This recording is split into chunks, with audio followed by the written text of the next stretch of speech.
Will won't be here tonight, and Jan won't be. Okay, so it looks like you've got everybody else back besides those two. Okay. All right. Okay, Patricia's back, Doug's back, Marlon's back, Rosenberg's back, Sue is back. Hi, everyone. All right. I guess we. Yeah, you are probably ready to go. Ready to go. Okay, So, good. Well, since you were all here last time, don't need to go back through the rules of the game or anything like that. Again, just a reminder, if you have questions, you can submit them through chat.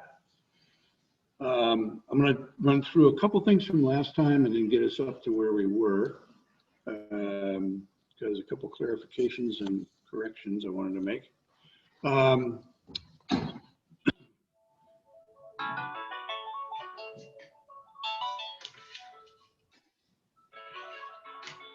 That's not me, one of you. Okay, thanks.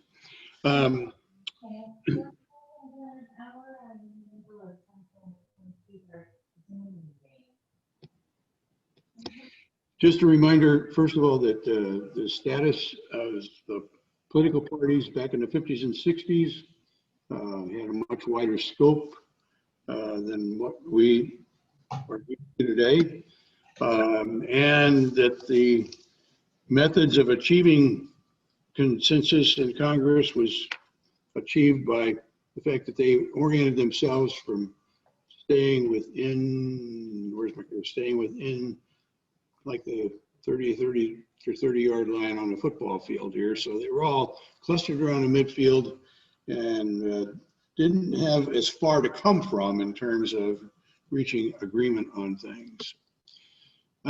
Polarization began to really rear its head with the advent of civil rights, starting with first with the Brown versus Board of Education ruling in '54, then the civil rights laws of '64 and '65, and some impact that made, particularly on the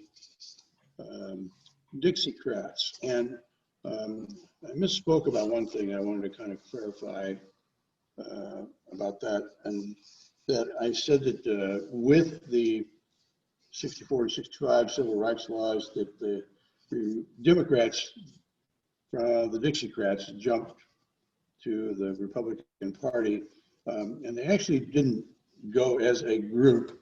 It sort of straggled out over time. There were some that went right away, but others that stuck around in the Democratic Party and just kept complaining about how uncomfortable they felt there. But part of what was going on at this time, though, actually relates to today, and I wanted to get into it because for people who maybe didn't live through this period, they may have not quite appreciated part of what was happening here. Joe Biden recently talked about how he was able to work with people from different backgrounds and how he worked with the segregationists. And there were some people in the Democratic Party who were aghast at that and thought that that was really awful for him to say, and so forth. And for people who were younger and didn't experience the politics of the 1950s and 60s and 70s, that may appear to be a real outlandish statement on his part. In reality, he was simply stating a fact of life of what survival and getting things accomplished at the time was like. You know, and I mentioned last time about the power that the Dixiecrats had, these strong segregationists. Strom Thurmond was in the Senate from 1954 to 2001. He was the chair of the Senate Judiciary Committee and the Senate Armed Services Committee. So if you wanted to get stuff done through those two, you had to deal with him. Fact of life, you had to deal with him. John Stennis, chairman of the Armed Services Committee and president pro tem of the Senate. James Eastland, super conservative from Mississippi, 1941 to 78. He was chair of the Senate Judiciary Committee and president pro tem. Herman Talmadge, 1956 to 81, he chaired the Agriculture Committee. And Jesse Helms, 1973 to 2003, Senate Foreign Relations. And when I mentioned last time that these people even had power over the president, they did. Because if he wanted to get something done, and it was in one of these areas, he had to deal with these people. So when, when Biden talks about working with the segregationists, he's not being inappropriate in his language. He had to. In the House, during the period of the 50s and the 60s, 41% of all of the Democrats in the House were Dixiecrats. So, they were a force to be reckoned with. So that really, as I said, was just a kind of a fact of life of what he was dealing with. So let's see, okay. Moving along here, as I said, the changes begin during the civil rights time, and we went through all these oddity things that people often don't remember about people like Ronald Reagan and his positive approach to immigration. So then, we get to begin looking at how are things changing, and that over time, these kinds of things, that only 54% of the public said Republicans were more conservative than Democrats. Today it would be like 95 probably, but or maybe 100. But a lot of this was happening because special interest groups were putting forth their particular interest and how they wanted parties to meet on those and the stance they wanted parties to take. And that really caused parties to begin to have platforms with very specific postures. And as I told you last time, John Kennedy was very fearful of that because of where he thought it was going to lead. And boy, did he know what he was talking about. That totally changed, how things were being done. The playing field changed to where now they were operating out of the end zone areas. And it changed things in terms of the people's perceptions of how you would feel about your son or daughter marrying a Democrat or a Republican of the opposite party. And boy, the percentage of people who would have difficulty with that today is like 10 times what it was in 1960. So that's a pretty dramatic change. Let's see, going next, demographics. I can't emphasize enough how race becomes an increasingly, it was a factor back in the 50s and the 60s with civil rights and voting rights and the things that were happening and the impact that it had on parties, and it still is. Today, in a different way from the standpoint of the demographic changes in the makeup of our population and some of the reactions that that's causing, and how that actually is lending itself to politicians being able to use those changes in ways of getting people upset and trying to get them alarmed about issues such as immigration and things like that really are a subtle way of dealing with the race issue. And the fact that the media is a polarizing factor, which we're going to look at more in depth in a minute, but I wanted to bring in something here that a lot of people may not know or remember, that the majority of television stations that tended to be pretty much the main ones on networks before we had cable, were developed not to promote a particular point of view. They were to have their own style of how they would design programs, and their own style of how they would present the news and so forth. But the news was, maybe was different with one commentator than from another commentator, but the points of view weren't significantly different, because they, in many ways, they tried to stay away from points of view and tried to feel that they were just objectively reporting the news. Well, Rupert Murdoch was concerned that there was no television station that was really aimed at giving a conservative point of view, and for conservative people to be able to go to and know that they were going to get a conservative point of view. So he created Fox News. And that initially, it was exactly what he intended it to be, a station that presented a conservative point of view. A little while later, it began to evolve some, and it presented a Republican Party point of view, so that there were conservatives who felt differently maybe than from what the Republican Party felt, and they were now more out of the picture. Well, it's evolved now to where Fox News is really now the Trump voice. And if you doubt that, there was one of the Fox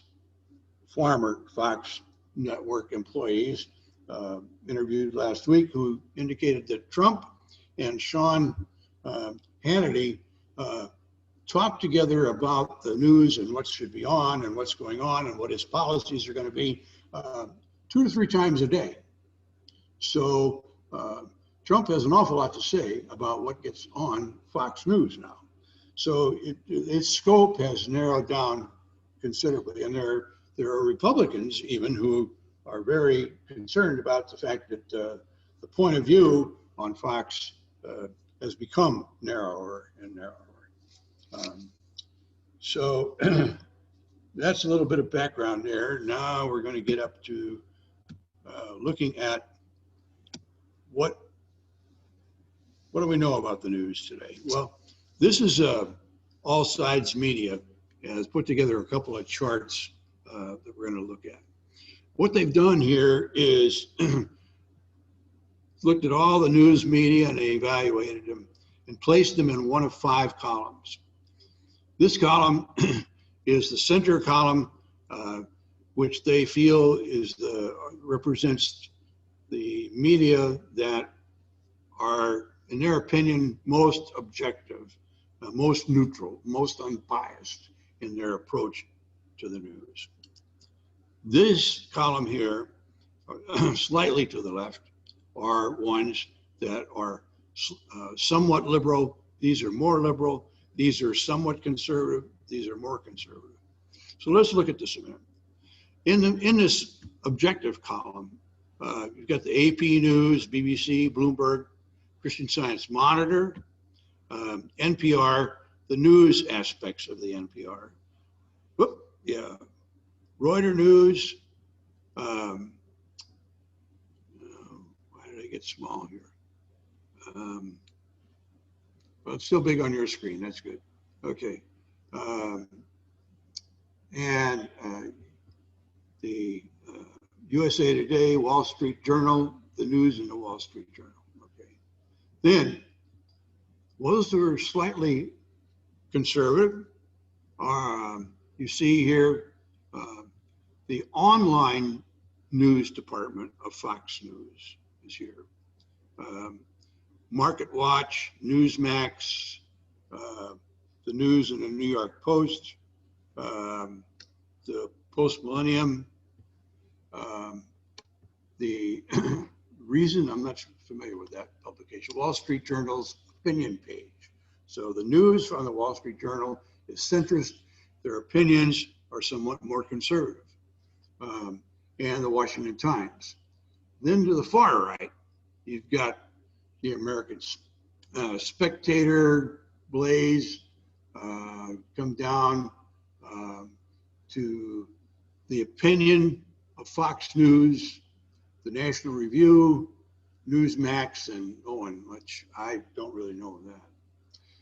Then slightly liberal, over here, you have the Atlantic Magazine, ABC News, CBS News, CNN News, The Economist, The Guardian, NBC, the New York Times News, NPR Opinion is different from the NPR News, Politico, ProPublica, Time, Washington Post, and Yahoo News. It's interesting about CNN because CNN used to be much more centrist. What happened with CNN is that when Trump became president, they were, I guess, it really caught their attention pretty quickly that there were times when he wasn't telling the truth. And they began to really monitor that. The more they monitored that, the more they began to take issue with his positions. And as a result, it moved them further into the liberal side than what they had previously been. I don't think it was wasn't a plan to move on their part. It just was something that evolved. Then on the far left, far liberal, you've got CNN Opinion, Huffington Post, Mother Jones, MSNBC, which is not a big surprise, the New Yorker, New York Times opinion page, and the publication that the author here is the editor of, Vox. So that gives you a sense of kind of how the news, if you're getting your news from a various source, you can look at this and say, oh, all right, my source is fairly conservative. So maybe I ought to be also looking at something that's a little bit liberal to kind of get a, other perspective on it. So, all right, now I seem to have lost my slide ability here for some reason. Okay.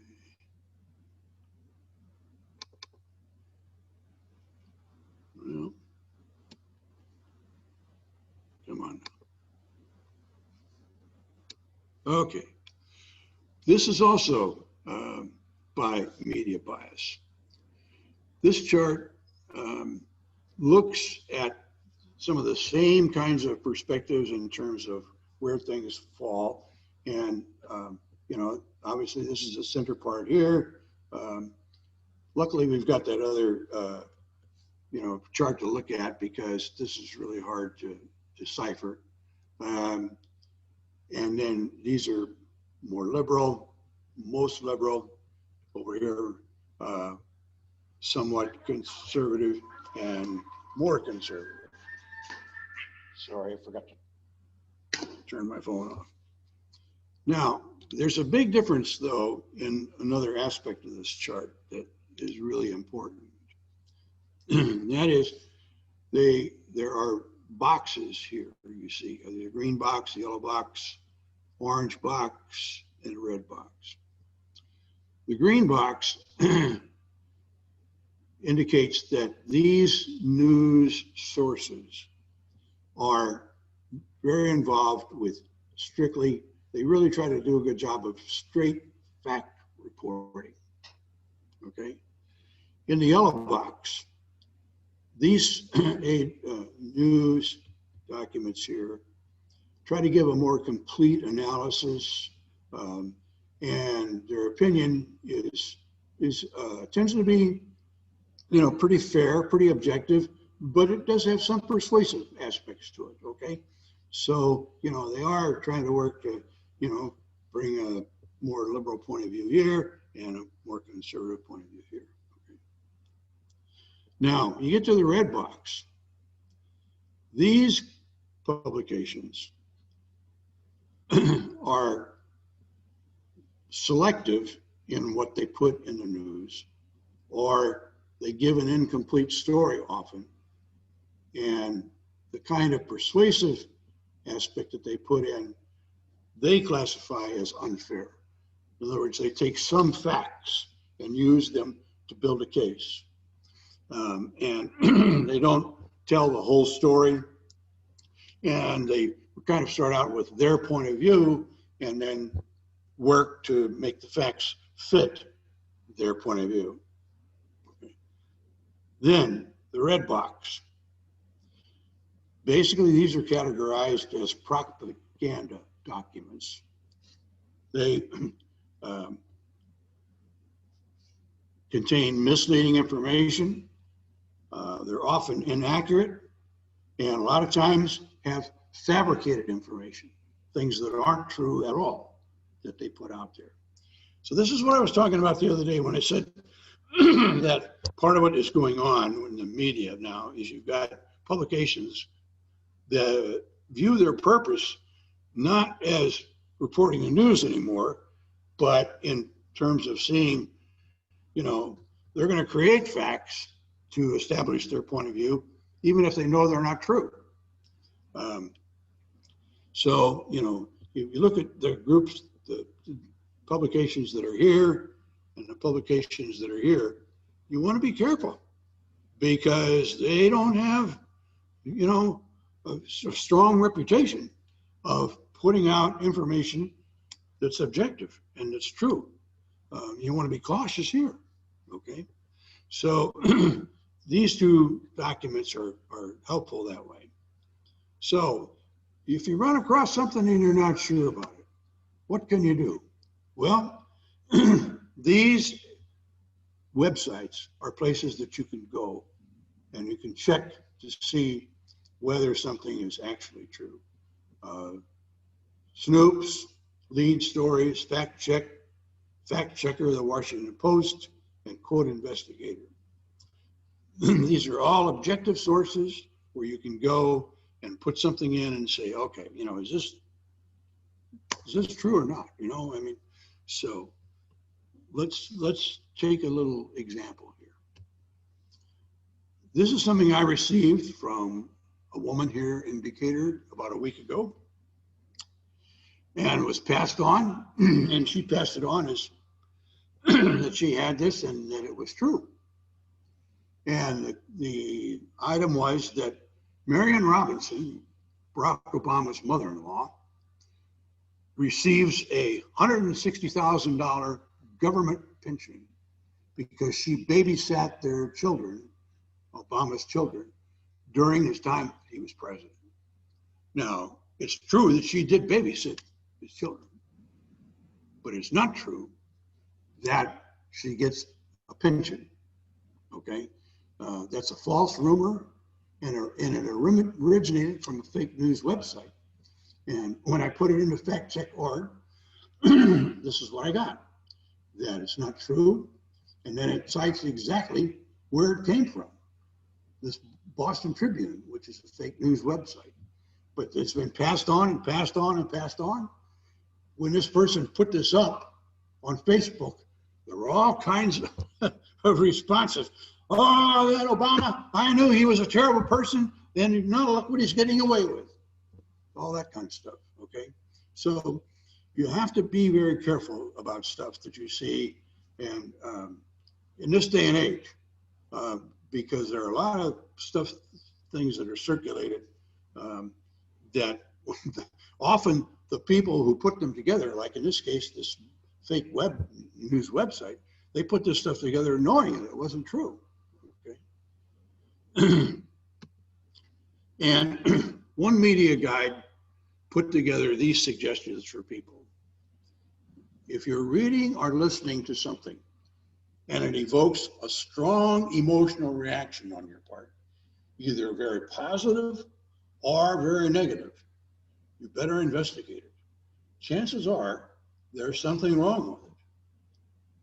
And in looking at it, they suggested the first thing you should look at is, okay, where did this come from? Who's the author? Who is putting this information out? Secondly, the people who originated it, what do they stand to gain from this story? And thirdly, what are other news sources saying about this same event? One of the telling things that I have found in looking at stuff is a lot of times, if you get to this point, you'll find that other news sources are saying nothing. And that doesn't mean, in most instances, that this person got the scoop.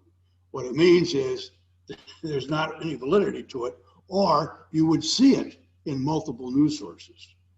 So if it only appears in one place, or maybe the other news sources say, we heard this and it's a bunch of bunk, okay? So anyway, those questions, if you follow those questions, that's a way of ascertaining, if something is legit. This is from the American Press Institute, and they offer these guidelines. Look at the type. What type of content is this? Is it really news, or is this somebody's opinion?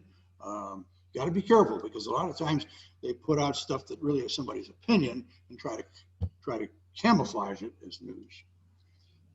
Who and what are the sources cited, and why should I believe them? What's the evidence, and how is it vetted? Is the main point of this piece proven by this evidence? Or are they putting together 2 and 12 and coming up with 7? Okay. What's missing? If you read through something, this happened to another thing that was on Facebook recently that somebody put out that I went after, because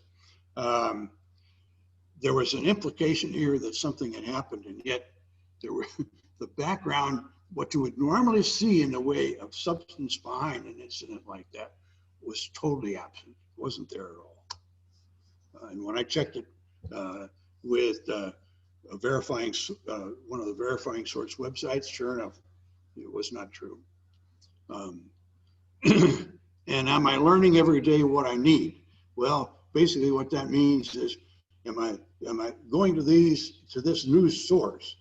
Am I really getting good, legitimate information that's enriching my understanding? If not, then maybe I ought to get my information somewhere else.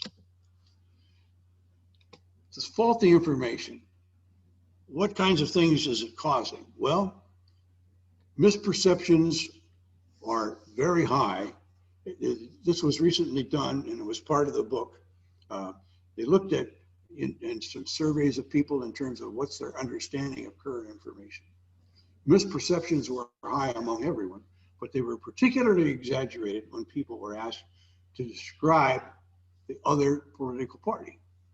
Democrats believed that 44% of Republicans earned over $250,000 a year. It's actually 2%. Republicans believed that 38% of Democrats were gay, lesbian, or bisexual. The correct answer is 6%. Democrats believe that more than 4 out of every 10 Republicans are seniors. In truth, seniors make up about 20% of the GOP. Republicans believe that 6% of Democrats are Black and 44% belong to a union. In reality, 24% of Democrats are Afro-American and less than 11% belong to a union. So there's a lot of misperceptions developed through faulty information that people are getting these days, which is really exacerbating this whole business of polarization, because you've got people, they get the information, they think it's true, they pass it on, they believe it, and they pass it on to other people who don't fact check it, and it just perpetuates. One of the things that Klein talks about in his book toward the end is he believes that bipartisanship today may actually be an irrational possibility. He states that Mitch McConnell has fostered a great deal of the polarization through his actions, and he doesn't see that changing. Parties are putting people in judgeships who have no business being there, and judges are no longer being picked on professional merit. The power of the court creates impotency in Congress. And what he talks about here is if Congress passes a law and one of the courts throws it out and says that it's unconstitutional, it used to be that Congress would say, okay, we believe we want to do this, so how do we need to rework this so that we can actually get it to where it's legal? Well, anymore, if the courts throw something out, Congress tends to walk away from it and decide, well, forget it. If they're going to throw it out, we're not going to mess with it. If you're out of power and your singular focus is to get back into power, then you don't cooperate. This is a huge factor in what he calls the loss of bipartisanship. That they're so focused on holding power, getting back into power, demonstrating their power. There's no incentive to cooperate. When you're out to win and you try to achieve that by making the opposition look bad, then you're not going to cooperate with them. You know, it's just fact of life, you know. And if you don't see any common ground for cooperation, because you're both in the end zones, it's pretty hard to get there. But this breakdown, he says, is disastrous for day-to-day governance because it's very hard. There are huge issues that need to be addressed that aren't being addressed because you can't get the sides to agree. Look what's going on right now with the lack of getting aid passed for people. And the two sides can't, certainly there is a need, but the two sides cannot agree to anything. And so they walk away and go on vacation. Now they're back, you know, they still haven't gotten anywhere. The reality of politics today, he says, is that parties are weaker, but that personal allegiance to the party is much stronger than it ever was. And polarization begets polarization. You know, it's just a cycle that, you know, somebody goes to this extreme on that end, so the party on the other side has to go to the other extreme. When those extremes happen internally, they foster the media causes something, changes in opinion, changes the politics, and just keeps going on and on and on. 30% of voters vote in primaries. That results in strong partisans having greater voice, as we pointed out the other day. And that means that very few people are controlling and making decisions in the primaries. Primaries and caucuses favor a candidate with intense supporters, not necessarily the person who would actually have the broadest support. And members of Congress feel the need to be more polarized in order to hold on to their seat. That's the way they see of distinguishing themselves and of making themselves unique, of making themselves popular, is to show that they've got the, you know, the wherewithal to stand up and take a highly charged position. So how are the parties different from each other today? And why has the Republican Party been more, in some ways, more susceptible to the polarization? And on the other hand, Democrats, because of the diversity in the party, often have a hard time coming up with a consensus. There's few undecideds, and that's caused the Democrats to be more diverse and the Republicans to be more of the same, because you don't have a strong, large group in the middle that's kind of holding, you know, things back toward the center. Republicans have become more committed to an ideology. They're being told that they're in an all-out war to fight against liberals. This has caused Republicans to make decisions that seem sometimes contrary to their beliefs and ones that are short-sighted. Republicans have fostered polarization by making these short-sighted decisions, and as he puts it, having no respect for the institutions. One of the things that I was reading today, not out of this book, but in another document, was the writer was talking about simply from the year 2000 to now, 2020, the positions the parties took on issues in the year 2000 and where they are now. And they have deviated so far from what their beliefs, what they said their beliefs were in 2000 and where they are now. It's amazing. So, you know, it's one of those things that they become very situational in terms of where they stand.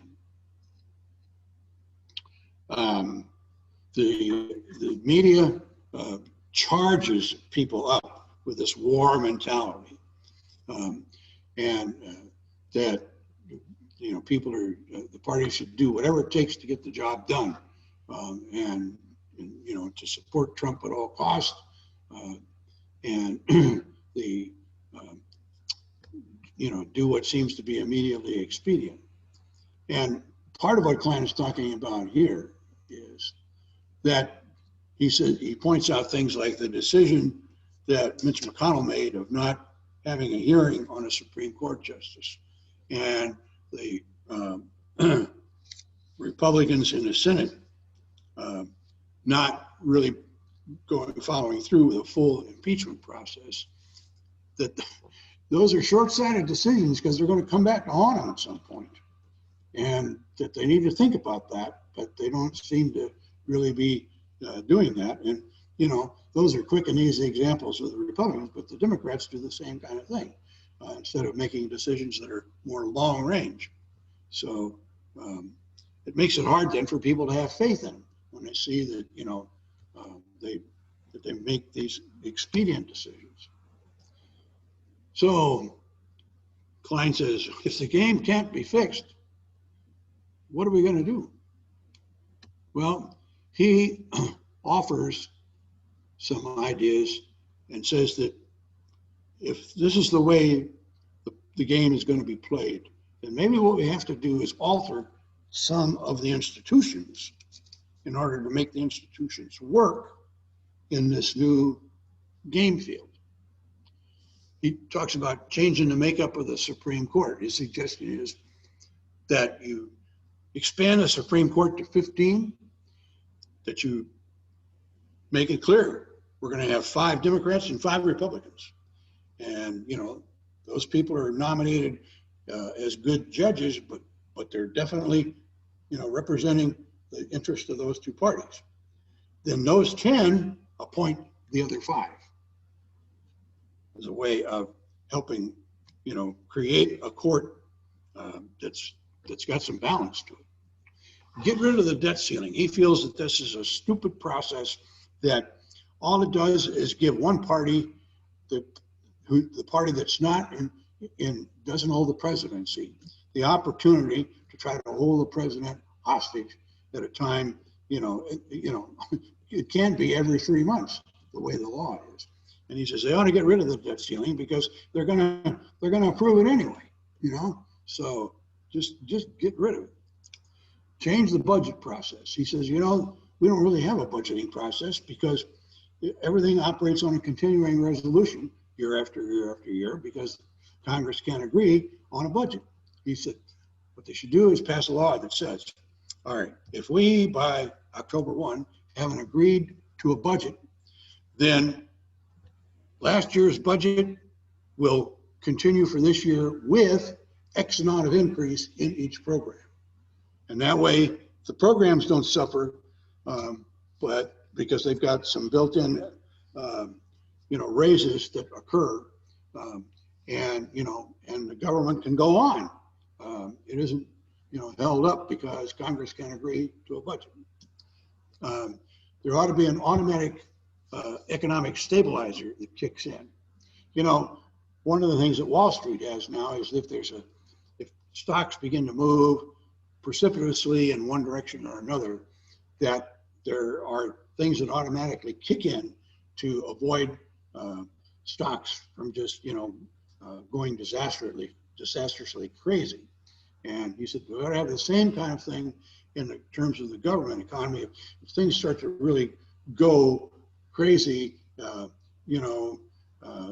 bottom drops out of the market or whatever, that kind of thing, there ought to be ways that the government kicks in and does things automatically instead of having them sit down and decide, well, are we going to do this or are we going to do that? It ought to be right there and built in as part of the operating agenda of the government on a regular basis. He says there are ways of doing some things that would democratize the government a little bit more. One is to eliminate the electoral college, and the other one is to have Congress set up on a proportional representation basis so that states are divided into zones. There are several representatives for each zone, and when elections are held, you get a number of choices, and you can rank your choices so that those who get the most votes are the ones who get elected, rather than do you want him or you want her, that kind of the way things are now.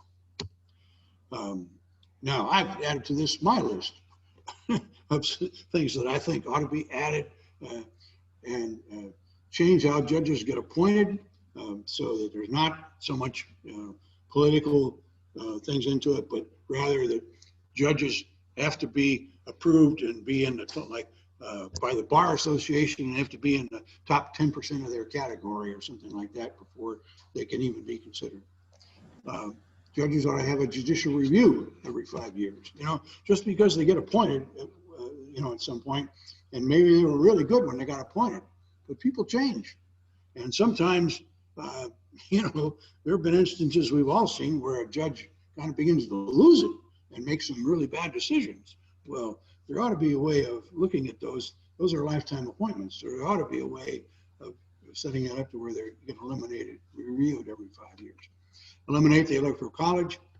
I'd like to see them change the presidential campaign rules and funding, where the only funds that can be used for the campaign are equal amounts provided by the government, and all these other PACs and everything have to go away. They can't be used for any campaigning at all. And a limited amount of time. It's not 2 years. Israel does theirs in like 60 days, I think. So, something like that would make a lot more sense. They should outlaw gerrymandering and establish a nonpartisan group to redraw federal and state boundaries every 10 years. Create standard voting qualifications and procedures. I know it says in our Constitution that states have the right to set those, but I think there needs to be an amendment to change that because states are doing too many things to, suppress minority voting by making things very, very difficult, and that needs to be changed. Devise a plan for healthcare coverage for all and do not allow states to opt out. One of the things that I didn't realize until a few months ago is that when Medicare was passed, there were some programs that involved substitute programs for the poor that states had the opportunity to opt out of. Almost all the southern states opted out because they thought that it was going to cost them a lot of money. As it turns out, if they had opted in, it would have actually saved them money. But the problem is, poor people in the South are not eligible to receive a lot of health services that all the rest of the country gets because the states opted out. So this healthcare coverage ought to be done in a way where I realize that was a compromise they had to make to get it passed, but that needs to be changed. I really think the attitude of the country about healthcare has changed a lot over the last few years, and that there are more people now that would support, broad some healthcare coverage for everybody and assurances that everybody in the country would get it. And that there is a congressional report card that's put together on, people in Congress and showing how they voted, what they voted for and against and so forth. that needs to be put together and put out in a way in a member's district so that people can see exactly, how they measure up on the scorecard before they, vote for them to go back into office again. So, and finally, Klein says, what kinds of things can we actually do and that would be productive right now to try to help? First of all, he says to pay more attention to local and state elections. But that's where we really have a strong voice and we have more impact because, we're not voting in the millions when we vote for somebody in Decatur.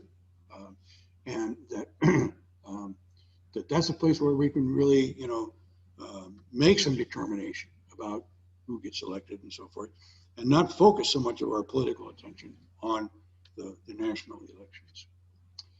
And be judicious in where we get our news information. Look for objective, unbiased news sources and try to read legitimate media and varied perspectives. There are things that I get, that I look at almost daily that politically I very much disagree with.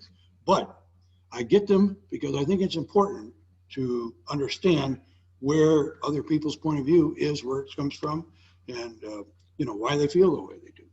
So, and I see so many people that get one news source, and particularly one that's extreme this way, that way, and they go around quoting things as gospel that aren't, and they have a hard time realizing that because they watch one channel or read one newspaper or one magazine or whatever, and that's where they get all of their news. So, all right, that finishes my review of Mr. Klein's book and some more, as you found there, particularly at the end. Not sure if we've got any questions. I don't see any there. If you've got one, unmute yourself and give it to me, and we'll see what I can do with it. Okay. If not, we'll wrap up in a minute. Hey, Dick. This is Doug Nicholson. Yep. So he said a lot. I didn't really hear that much about how to talk to friends who are of other opinions or other parties. Did he say much about that in the book? About, everyday life? The main thing he said about it was, don't, we're making an announcement here just a second. Don't deceive yourself into thinking that regardless of what kind of facts you may have in your, bag to pull out, that you're going to change somebody's mind or opinion. If anything, you're going to just antagonize them more than anything else. So he said, you really, so many of us, and for a long time I was a believer in, well, he just doesn't have the facts. If he had the facts, he would look at that differently. Well, you know what? That's not what's going to happen. So he says, stay away from that because you're just really going to upset yourself more than anything else, and the other person too. I think mostly what I've been increasingly trying to do is to say things that are hopefully not inflammatory, but also what I don't want to do is to, by remaining totally silent, making them think, oh, he agrees with me, Yeah. So John and I just try to say, well, I guess there are a lot of different points of view about this, and mine's different from yours, but certainly I can understand why you feel the way you do, and I try to do that and then go on to something else if I can, because I know if we go with it, it's we're just going to wind up maybe really hating each other when it's all over with. It can get so bad. Thanks. Yep. I don't know if anyone can hear me. Can you hear me? Yes. I've well, sadly to me. My daughter is on the opposite side of the fence on this, and we've had some arguments before. And the thing is, I've come. I lost you. What's that? You said you're on a different side of the fence with your daughter, and you've had some arguments, and that was the last I heard. Oh, okay. And I realize there's actually not possible to have a discussion with her, and I'm not saying this is everyone who's follows Trump, but her facts, she does not, we can't even establish what facts are. Facts don't mean the same thing to her as they do to me. She might raise an issue and I might say, well, I fact checked that and found out that blah, blah, blah isn't true. And then it's like, well, the facts, it just gets into a thing about the facts just don't even exist in the same way for her that they do to me. So what I have ended up doing, which doesn't solve anything, but has brought me some peace of mind, is to ask her what she likes about Trump. What has he done that she likes? And then she'll tell me, and then I'll fact check it and find out her information is completely wrong. But it doesn't really go anywhere. It's just we both feel better about each other. I'm like, well, that's nice that you believe that. And, you know, it's weird. It's a very strange place to be in, that I feel like my only option is to kind of smile and go, well, that's nice, dear. I mean, I'm sorry, but that's been my experience. Well, I can tell you that a number of families have been really strained. I mean, you know, I have 3 cousins. We normally have a reunion. We haven't had one for 4 years. Yeah, I understand. You know, because we just, oh, the feelings are so strong, you know. Right.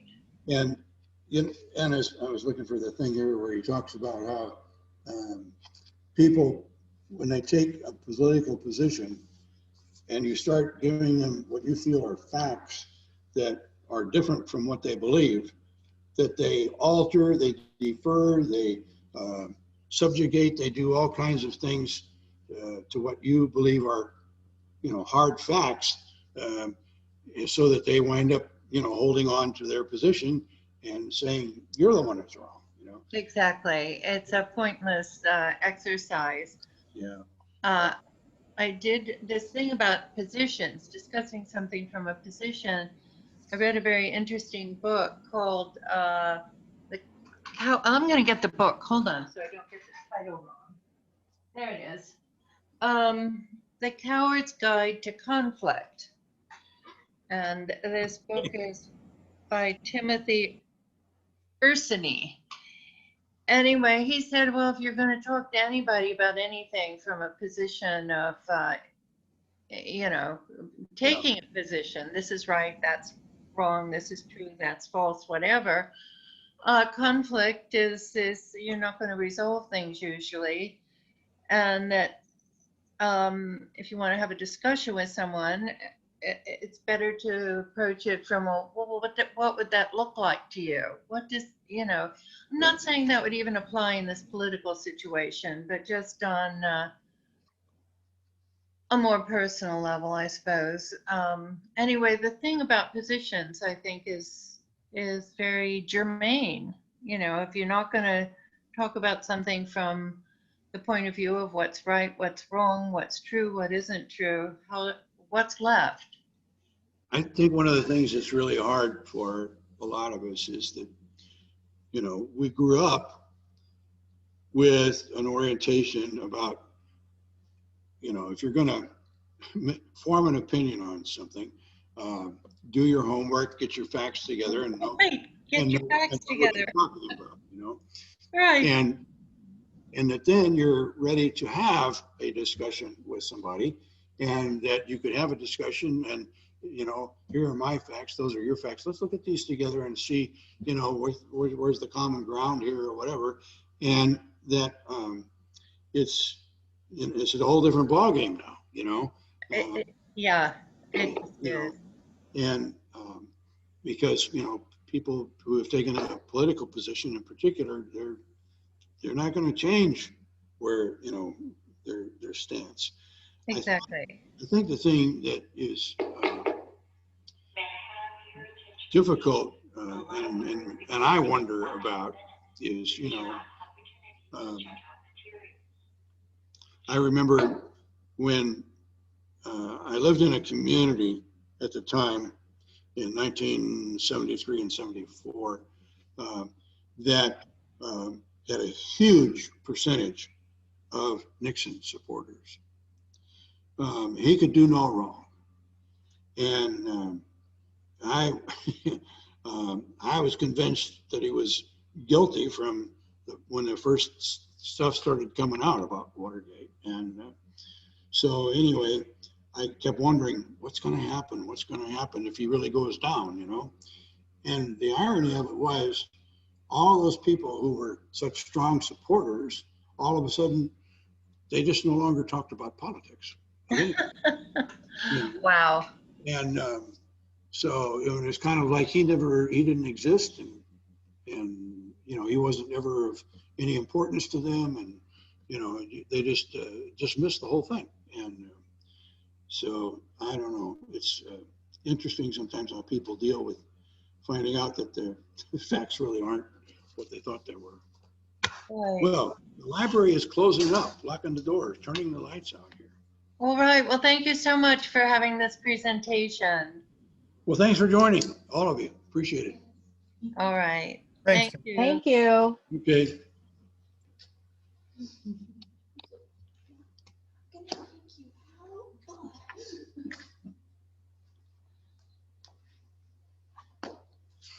I'm not sure how to end off here.